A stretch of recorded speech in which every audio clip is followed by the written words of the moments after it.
યથાર્થ જ્યેષ્ઠ વાણી પરિવારમાં આપનું સ્વાગત છે। આજે આપણે ફરી સાંભળી રહ્યા છે મહારાણી। ખાસું અંતર કાપી નાખ્યા બાદ મારી વિચારશક્તિ પાછી ફરી અચાનક મને ભાન થયું કે જનક વચ્ચે ન આવ્યો હોત તો મેં એ બાળકીનો જીવ લઈ લીધો હોત। આ વિચારથી મારું રોમે રોમ કંપી ગયું।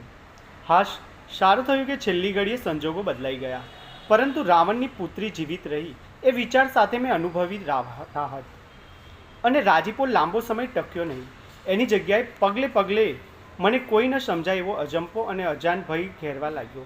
એક દિવસ એ જરૂર પાછી આવશે જ્યાં એનો જન્મ થયો હતો, ત્યાં પાછી આવીને વિનાશ વેરશે। એના પિતા જીવનભર મેં મૂલ્યો માટે લડ્યા, એને આ કન્યા વિધ્વંસ કરી નાખશે। આવનારા દિવસોનો સંકેત મને ક્યાંથી અને કેવી રીતે મળી રહ્યો હતો એ નહોતું સમજાતું, પણ બધું સ્પષ્ટ દેખાતું હતું। હે શિવ, મને આમાંથી ઉંઘારી લ્યો। મેં હીન ભાવે આજીજી કરી। અંદરથી તો હું જાણતો હતો કે એ બાબત તો શિવ પણ કંઈ કરવાનો અસમર્થ હતા। કદાચ આ જે કન્યાનું વેર હશે। હજી એની આંખોમાં આ સૃષ્ટિ નિહાળવા માટે પૂરેપૂરી ખુલ્લે એ પહેલાં એને હંમેશ માટે બંધ કરી દેવાનો નિર્ણય લેનાર ગર્વિષ્ઠ પણ હૃદયહીન અસુરો સામે એ બદલો લેશે। મોટી થઈને આ બાળકી માનવજાતને ઇતિહાસ બદલી નાખશે। આજે હવે શંકા જાગે છે કે એ દિવસે રાવણ પુત્રીને જનકના હાથમાં સોંપી દીધા બાદ ખરેખર મને ભાવિના એધાન મળ્યા હતા।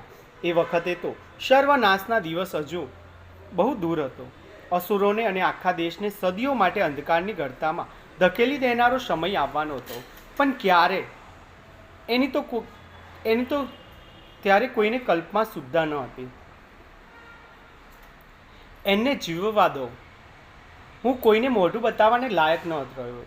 બજારમાં ઢોરની જેમ હું વેચાયો। મહિનાઓ સુધી લડી લડીને મારા લોકોએ જે એકઠું કરેલું એ બધું કારતી વિરાર્જુન આપી દઈને એમને મને છોડાવ્યો। આનાથી મોટું અપમાન બીજું શું હોઈ શકે?